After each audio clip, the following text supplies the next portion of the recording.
To end supremacy wars between the two houses of parliament, the Senate has published a bill seeking to have the Supreme Court mediate between the National Assembly and the Senate on money bills and those bills that concern counties. KTN News also understands that a section of members of the National Assembly are already opposed to the bill over fears that it amounts to interference of Parliament by the judiciary. KTN senior political affairs reporter Duncan Hamba is back and has a lowdown for us.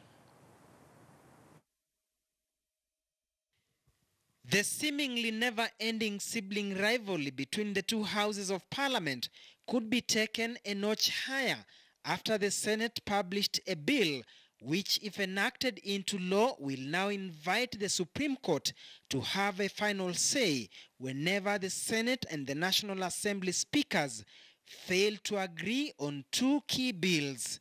A bill that concerns counties or a bill that is in itself a money bill.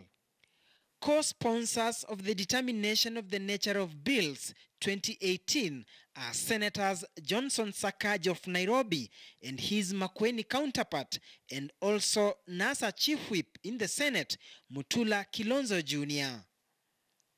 They argue that their move has been informed by the fact that so far there is no law prescribing the form and nature of concurrence between the two speakers, and that in the 11th Parliament, no such bill went through. The dispute that ended up where the two speakers don't agree, just like they didn't agree on the Division of Revenue Bill 2013-2014 financial year, it ended up in the Supreme Court for an advisory opinion as to whether it's a matter concerning counties or not. So what we have done, strictly speaking, is provide now a method. It will not be up to the speakers. It will now be a law that they must follow in determination. Article 12, Section 1 of the bill reads, where the speakers of both houses fail to concur with the recommendations of the report of joint committee on whether A bill concerns counties, or B, a bill is a money bill, then the joint committee shall prepare a report to the speakers requesting Parliament to refer the bill to the Supreme Court for advisory opinion on the matter. And that is where opposition is likely to come in. But you want a default mechanism. You don't want it to be the discretion.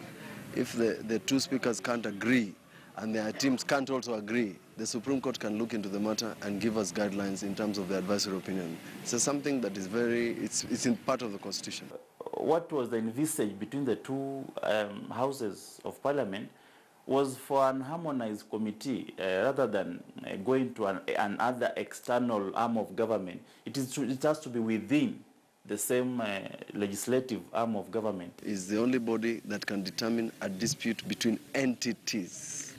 Entities like the Senate, entities like the National Assembly, Council of Governors. We are not dragging them. We are just giving them the role of an advisory opinion. So yeah, we're not dragging them as such. This is actually the role of the Supreme Court. Ideally, the doctrine of separation of powers should take precedence and there should be no interference. However, the Senate says it's about time the Supreme Court stepped in.